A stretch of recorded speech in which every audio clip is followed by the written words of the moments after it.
नमस्कार दोस्तों, स्वागत है आपका 25 मई 2023 दैनिक समसामयिकी में, जिसमें चर्चा करेंगे रोज की तरह करंट अफेयर से जुड़े 10 महत्वपूर्ण सवाल जो आपकी प्रतियोगी परीक्षाओं के लिए काफ़ी महत्वपूर्ण होने वाले हैं। दोस्तों, यदि आपने हमारे पिछले करंट अफेयर के वीडियोज़ नहीं देखे हैं तो वो भी आप ज़रूर से देखें, जिसका लिंक इस वीडियो के नीचे कमेंट बॉक्स या आई बटन पर मिल जाएगा। दोस्तों, यदि आपने हमारे अभी तक चैनल को सब्सक्राइब नहीं किया है तो चैनल को सब्सक्राइब करें, वीडियो को लाइक करें और अपने दोस्तों के साथ में ज़रूर से शेयर करें। तो बिना किसी देरी के स्टार्ट करते हैं आज का पहला क्वेश्चन है, हाल ही में अंतर्राष्ट्रीय बुकर पुरस्कार 2023 किसे सम्मानित किया गया है? तो अंतर्राष्ट्रीय बुकर पुरस्कार 2023 से जॉर्जी गोपिडिनोव को सम्मानित किया गया है, जो कि बुल्गारिया के रहने वाले हैं। इनके उपन्यास टाइम शेल्टर के लिए इसे अंतर्राष्ट्रीय बुकर पुरस्कार 2023 से सम्मानित किया गया है। यदि अंतर्राष्ट्रीय बुकर पुरस्कार के बारे में बात करें तो पहली बार अंतर्राष्ट्रीय बुकर पुरस्कार है जो 2005 में इस्माइल कदारे को दिया गया था, और लास्ट ईयर 2022 में जो अंतर्राष्ट्रीय बुकर पुरस्कार है वो गीतांजलि श्री, जो कि भारतीय है, इनको प्रदान किया गया था। इनके उपन्यास रेत की समाधि के लिए इसे अंतर्राष्ट्रीय बुकर पुरस्कार दिया गया था। और इनका उपन्यास रेत की समाधि है, इसका इंग्लिश भाषा में जो अनुवाद है वो डेजी रेक्वेल के द्वारा किया गया था। टॉम्ब ऑफ सैंड के नाम से इसका इंग्लिश में ट्रांसलेट किया गया था। तो ये सभी इंपॉर्टेंट पॉइंट्स आपको ध्यान रखना है। कुछ एक्स्ट्रा फैक्ट और देखेंगे। सिंधु घाटी सभ्यता का उत्तर से दक्षिण तक विस्तार है जो कहाँ तक है? तो मांडा से देमाबाद है जो सिंधु घाटी सभ्यता का उत्तर से दक्षिण तक विस्तार है। मतलब उत्तर में मांडा से लेके दक्षिण में जो देमाबाद है वहाँ तक है जो सिंधु घाटी का विस्तार है। हड़प्पा सभ्यता है जो कि एक कांस्य युगीन सभ्यता है। हड़प्पा सभ्यता में जुते हुए खेत के जो साक्ष्य है वो कालीबंगा हनुमानगढ़ राजस्थान से हड़प्पा सभ्यता में जुते हुए खेत के साक्ष्य मिलते हैं। और हड़प्पा सभ्यता में हाल ही में जो डेयरी उत्पादन के साक्ष्य है वो कोरबा गुजरात से डेयरी उत्पादन के साक्ष्य मिले हैं। तो ये सभी इंपॉर्टेंट पॉइंट्स आपको ध्यान रखना है। नेक्स्ट क्वेश्चन देखेंगे, हाल ही में बांग्लादेश ने किस देश के साथ संयुक्त नौसैनिक अभ्यास टाइगर शार्क 40 है जो प्रारंभ किया है? तो बांग्लादेश के द्वारा जो टार्क शार्क 40 जो नौसैनिक अभ्यास है वो संयुक्त राज्य अमेरिका के साथ में मिलकर प्रारंभ किया है। इसका आयोजन है जो चट्टोग्राम बांग्लादेश में इसका आयोजन होता है। बांग्लादेश का जो BNS निर्विक जहाज है इसके द्वारा जो नौसैनिक अभ्यास है इसमें भाग लिया जाता है। तो ये सभी इंपॉर्टेंट पॉइंट्स आपको ध्यान रखने हैं। कुछ एक्स्ट्रा फैक्ट और देखेंगे। ऋग्वेद में जो गायत्री मंत्र का उल्लेख है वो तीसरे मंडल में गायत्री मंत्र का उल्लेख है। सत्यमेव जयते का उल्लेख है जो मुंडको उपनिषद में सत्यमेव जयते का उल्लेख है। शिल्पवेद के रचयिता कौन है? तो शिल्पवेद का जो रचयिता है वो विश्वकर्मा है जो शिल्पवेद के रचयिता है। वेदों में गाय को क्या कहा गया है? तो वेदों में जो गाय है उसको अगण्य कहा गया है। वेदांगों की टोटल संख्या के बारे में बात करें तो टोटल वेदांग 6 है जो वेदांग है, जिसमें शिक्षा, व्याकरण, छंद, निरुक्त, कल्प, ज्योतिष, ये 6 वेदांग है। तो टोटल वेदांगों की संख्या 6 है। तो ये सभी पॉइंट्स आपको ध्यान रखने हैं। नेक्स्ट क्वेश्चन देखेंगे, हाल ही में मानव स्टेम सेल और कैंसर संबंधी अध्ययन के लिए कौन सा अंतरिक्ष यात्री मिशन लॉन्च किया है? तो हाल ही में एक्सियोम मिशन 2 है जो लॉन्च किया है। ये है जो एक्सियोम कंपनी के द्वारा लॉन्च किया गया है, जिसमें फंड है जो नासा के द्वारा मुहैया कराया जा रहा है।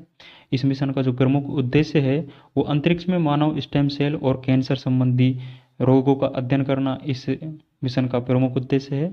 तो इसको जो फंड है वो नासा के द्वारा मुहैया कराया जा रहा है और एक्सियोम कंपनी के द्वारा ये मिशन है जो लॉन्च किया गया है। तो ये सभी इंपॉर्टेंट पॉइंट्स आपको ध्यान रखना है। कुछ एक्स्ट्रा फैक्ट और देखेंगे। ऋग्वेद में वितस्ता नदी किसको कहा गया है? तो झेलम नदी को ऋग्वेद में वितस्ता नदी के नाम से हम जानते हैं। वेद तेरही में कौन कौन से वेद शामिल है? तो वेद तेरही में ऋग्वेद, सामवेद और यजुर्वेद, ये तीनों वेद है जो वेद त्रय में शामिल है। जबकि अथर्ववेद है जो वेद त्रय में शामिल नहीं है। अथर्ववेद एक जादू टोने का वेद है और ये वेद त्रय में शामिल नहीं है। तो ये आपको ध्यान रखना है। न्याय दर्शन के प्रवर्तक कौन है? तो महर्षि गौतम है जो न्याय दर्शन के प्रवर्तक है। वो प्रथम बौद्ध संगीति का आयोजन कहाँ होता है? तो इसमें हम चारों के चारों बौद्ध संगीति देख लेते हैं। इसको आप ट्रिक के माध्यम से ध्यान रख सकते हो, जिसमें किसके शासनकाल में और किस स्थान पर ये बौद्ध संगीतियों का आयोजन हुआ था वो हम ट्रिक के माध्यम से देखते हैं। शासकों की ट्रिक है जो आप एक के नाम से इन शासकों की ट्रिक ध्यान रख सकते हो। जबकि जो स्थान है उसकी ट्रिक है वो RVP और के नाम से आप इसकी जो स्थान है उनकी ट्रिक ध्यान रख सकते हो। इस प्रकार ध्यान रखेंगे जो पहली बौद्ध संगीति है वो अजात शत्रु के शासनकाल में राजगृह में होती है, जबकि दूसरी बौद्ध संगीति है वो कालाशोक के शासनकाल में वैशाली में होती है, जबकि तीसरी बोध संगीति है वो अशोक के शासनकाल में पाटलिपुत्र में होती है, जबकि चौथी बोध संगीति है वो कनिष्क के शासनकाल में कुंडलवन में होती है। तो इस तरह से आप इन चारों बोध संगीतियों को ट्रिक के माध्यम से भी ध्यान रख सकते हो, जो कि आपको याद करने में आसानी हो जाएगी। मतलब ए के और RVP के ये ट्रिक हो जाएगी। तो ये आप आसानी से इनके शासक और स्थान के बारे में ध्यान रख सकते हो। नेक्स्ट क्वेश्चन देखेंगे, 18वें सुदीर्मन कप 2023 का विजेता कौन है? तो जो 18वां सुदीर्मन कप है इसका विजेता है जो चीन है। चीन के द्वारा इस टोटल 18 में से 13 बार इस सुदीर्मन कप को जीता गया है, और ये सुदीर्मन कप का संबंध है जो बैडमिंटन खेल से है। जबकि उपविजेता के बारे में बात करें तो दक्षिण कोरिया इसमें उपविजेता रहा है, और इसका आयोजन है जो चीन के अंदर इसका आयोजन किया गया है। तो इम्पोर्टेंट बात यह है कि चाइना के द्वारा इसमें टोटल 18 में से 13 बार इस कप को जीता गया है, और इसका संबंध है जो बैडमिंटन खेल से है। तो ये सभी बिंदु आपको ध्यान रखना है। कुछ इंपॉर्टेंट पॉइंट्स और ध्यान रखेंगे। जैन धर्म के 5 महाव्रत कौन कौन से हैं? तो सत्य, अहिंसा, असत्य, अपरिग्रह और ब्रह्मचर्य है जो जैन धर्म के 5 महाव्रत है। आजीवक जो संप्रदाय है उसके प्रवर्तक कौन है? तो मक्खी पुत्र गोसाल है जो आजीवक संप्रदाय के प्रवर्तक है। मुर्दा राक्षस लेखक है, मुर्दा राक्षस जो पुस्तक है उसके लेखक है जो विशाख दत्त जी है, जो मुद्रा राक्षस पुस्तक के लेखक है। कादम्बरी जो पुस्तक है उसके लेखक बाणभट्ट है। इंडिका पुस्तक के लेखक मैग्नेस्थीज है, जबकि रत्नावली पुस्तक है जो हर्षवर्धन के द्वारा लिखी गई है। तो ये सभी महत्वपूर्ण बुक है जो आपको ध्यान रखनी है। नेक्स्ट क्वेश्चन देखेंगे, हाल ही में बर्ड फ्लू H5N1 के बढ़ते मामलों के कारण कहाँ 6 माह के लिए एनिमल हेल्थ इमरजेंसी लगाई गई है? तो ब्राज़ील में हाल ही में एनिमल हेल्थ इमरजेंसी है जो लगाई गई है। इसमें जो बर्ड फ्लू है H5N1 के मामले हैं जो बढ़ रहे हैं, इस कारण से इसमें 6 माह का जो एनिमल हेल्थ इमरजेंसी है वो लगा दी गई है। यदि ब्राज़ील के वर्तमान में राष्ट्रपति के बारे में बात करें तो लुलो डी सिल्वा है जो ब्राज़ील के वर्तमान में राष्ट्रपति है, और बर्ड फ्लू एक संक्रामक बीमारी है। तो ये सभी बिंदु आपको ध्यान रखने हैं। कुछ इंपॉर्टेंट पॉइंट्स और ध्यान रखेंगे। जनसंख्या और क्षेत्रफल की दृष्टि से सबसे बड़ा महाद्वीप है वो एशिया महाद्वीप है, जो कि जनसंख्या और क्षेत्रफल की दृष्टि से सबसे बड़ा महाद्वीप है। नई दुनिया के देश के नाम से, नई दुनिया के महाद्वीप के नाम से कौन सा महाद्वीप जाना जाता है? तो उत्तरी अमेरिका को नई दुनिया के नाम से हम जानते हैं। ग्रीनलैंड है जो राजनीतिक रूप से किसके हिस्से में है? तो ग्रीनलैंड है जो कि डेनमार्क के अधीन है राजनीतिक रूप से। ग्रैंड बैंक है जो प्रमुख केंद्र किसका है? तो मछली उत्पादन के लिए ग्रैंड बैंक को जाना जाता है जो कि नॉर्थ अमेरिका में स्थित है। तो ये सभी पॉइंट्स आपको ध्यान रखने हैं। नेक्स्ट क्वेश्चन देखेंगे। नेक्स्ट क्वेश्चन है, हाल ही में सोनी स्पोर्ट्स नेटवर्क ने किसे टेनिस एम्बेसडर नियुक्त किया है? तो टेनिस एम्बेसडर है वो सानिया मिर्जा को नियुक्त किया गया है। ये टेनिस एम्बेसडर है ये सोनी स्पोर्ट्स नेटवर्क के द्वारा सानिया मिर्जा को टेनिस एम्बेसडर है जो नियुक्त किया गया है। और हाल ही में सानिया मिर्जा के द्वारा टेनिस से संन्यास की घोषणा कर दी गई थी। तो सानिया मिर्जा के द्वारा टेनिस से संन्यास ले लिया गया है, और इनके द्वारा जो इनका आखिरी ग्रैंड स्लैम था वो ऑस्ट्रेलियन ओपन के युगल वर्ग में ये खेलती है, और युगल वर्ग में ये उपविजेता भी रहती है। जबकि उसकी विजेता राफेल और स्टेफनी है उसमें विजेता रहती है, जबकि सानिया मिर्जा है वो उसमें उपविजेता थी। यदि कुछ महत्वपूर्ण ब्रांड एम्बेसडर के बारे में और बात करें तो हम देखेंगे, जैसे हर्बा लाइफ का ब्रांड एम्बेसडर है वो स्मृति मंदाना है जो हर्बा लाइफ की ब्रांड एम्बेसडर है। और हाल ही में आईसीआई बैंक के जो ब्रांड एम्बेसडर है वो सूर्य कुमार यादव को आईसीआईसीआई बैंक का ब्रांड एम्बेसडर बनाया गया है। ऐसे ही पूमा इंडिया का ब्रांड एम्बेसडर के बारे में बात करें तो पूमा इंडिया का जो ब्रांड एम्बेसडर है भारतीय महिला क्रिकेट टीम की कप्तान हरमनप्रीत कौर है जो पूमा इंडिया की ब्रांड एम्बेसडर है। और हाल ही में गुच्ची की जो ब्रांड एम्बेसडर है, गुच्ची की जो ब्रांड एम्बेसडर है भारतीय एक्ट्रेस आलिया भट्ट को गुच्ची की ब्रांड एम्बेसडर बनाया गया है। और जियो सिनेमा के जो ब्रांड एम्बेसडर है वो भारतीय क्रिकेट टीम के कप्तान रोहित शर्मा को जियो सिनेमा का ब्रांड एम्बेसडर है जो हाल ही में नियुक्त किया गया था। तो ये सभी इंपॉर्टेंट जो ब्रांड एम्बेसडर है वो आपको ध्यान रखने हैं। कुछ इंपॉर्टेंट पॉइंट्स और देख लेते हैं। गगनचुंबी इमारतों का शहर है जो कि कौन सा कहलाता है? तो न्यूयॉर्क को गगनचुंबी इमारतों का शहर कहा जाता है। यूएनओ का हेडक्वार्टर है जो न्यूयॉर्क यूएसए में यूएनओ का हेडक्वार्टर स्थित है। उत्तरी अमेरिका के जो शीतोष्ण घास के मैदान हैं वो पियरीज कहलाते हैं। पोटोमैक नदी के किनारे कौन सा शहर स्थित है? तो वॉशिंगटन डीसी है जो कि अमेरिका की राजधानी है वो पोटोमैक नदी के किनारे स्थित है। मैक्सिको को क्यूबा से कौन सा चैनल अलग करता है? तो युकाटन चैनल है जो मैक्सिको को क्यूबा से अलग करता है। तो ये सभी इंपॉर्टेंट पॉइंट्स आपको ध्यान रखने हैं। नेक्स्ट क्वेश्चन देखेंगे। तीसरे खेलो इंडिया यूनिवर्सिटी गेम 2022 का 2023 है सॉरी मतलब तीसरा खेलो इंडिया यूनिवर्सिटी गेम 2023 का आयोजन कहाँ किया जा रहा है? तो इसका आयोजन है हाल ही में उत्तर प्रदेश में किया जा रहा है।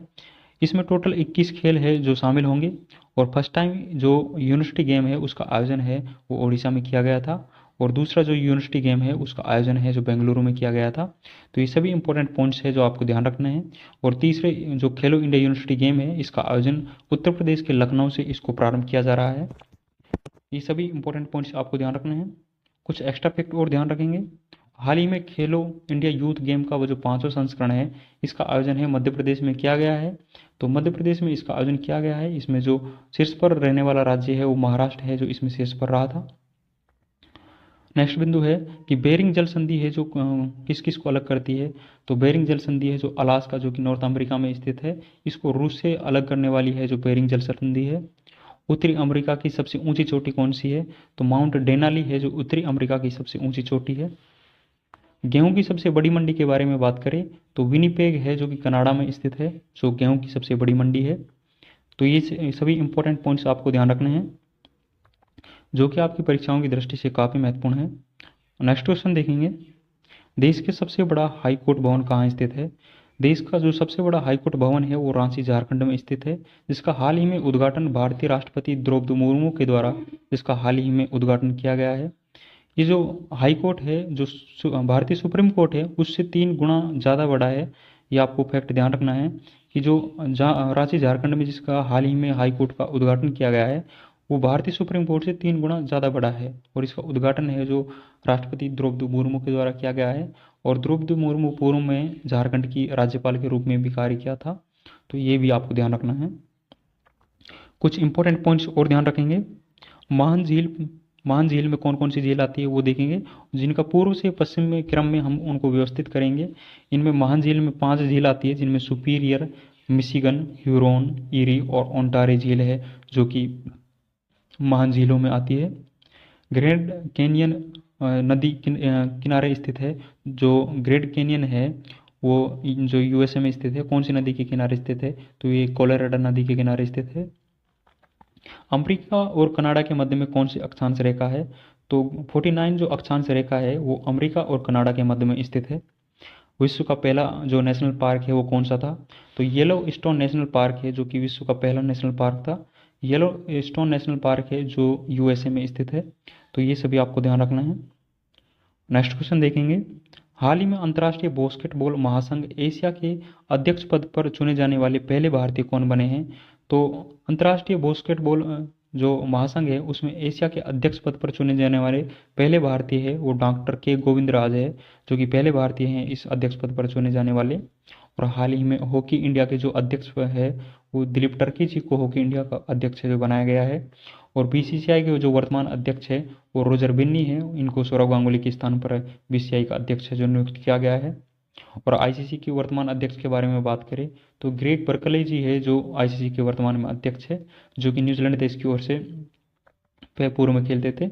इसको हाल ही में आईसीसी का अध्यक्ष जो बनाया गया है। कुछ इंपॉर्टेंट पॉइंट्स और देखे गए। ये 10,000 धुआरों की घाटी है जो किसे कहा जाता है? अलास्का को 10,000 धुआरों की घाटी के नाम से जानते हैं। नियाग्रो जलप्रपात कहाँ स्थित है? तो नियाग्रो जलप्रपात है जो एरी और ओंटेरियो झील के बीच में नियाग्रो जलप्रपात स्थित है। कोलन बंदरगाह कहाँ स्थित है? तो कोलन बंदरगाह है जो पनामा नहर के किनारे स्थित है। दक्षिण अमेरिका की सबसे ऊंची चोटी कौन सी है? तो दक्षिण अमेरिका की सबसे ऊंची चोटी है जो माउंट एकांकगुआ है जो दक्षिण अमेरिका की सबसे ऊंची चोटी है। ये सभी इंपॉर्टेंट पॉइंट्स आपको ध्यान रखना है। ये आपकी परीक्षाओं की दृष्टि से काफ़ी इंपॉर्टेंट है। नेक्स्ट क्वेश्चन है जो कि आज का अंतिम क्वेश्चन होगा। हाल ही में असम के राज्यपाल गुलाबचंद कटारिया द्वारा विमोचित पुस्तक पार्टिशनेड फ्रीडम के लेखक कौन है? हाल ही में पार्टिशनेड फ्रीडम है जो कि असम के राज्यपाल गुलाबचंद कटारिया के द्वारा विमोचित की गई है। इस पुस्तक के लेखक राम माधव जी है। इसको गुलाबचंद कटारिया के द्वारा विमोचित किया गया है। और गुलाबचंद कटारिया है जो राजस्थान मूल के रहने वाले हैं। तो ये भी आपको ध्यान रखना है। इनके अलावा कुछ महत्वपूर्ण पुस्तक और देखिए। हाल ही में अम्बेडकर ए लाइफ पुस्तक विमोचित की गई है। इस पुस्तक के लेखक है जो शशि थरूर जी है, जो अम्बेडकर लाइफ पुस्तक के लेखक थे।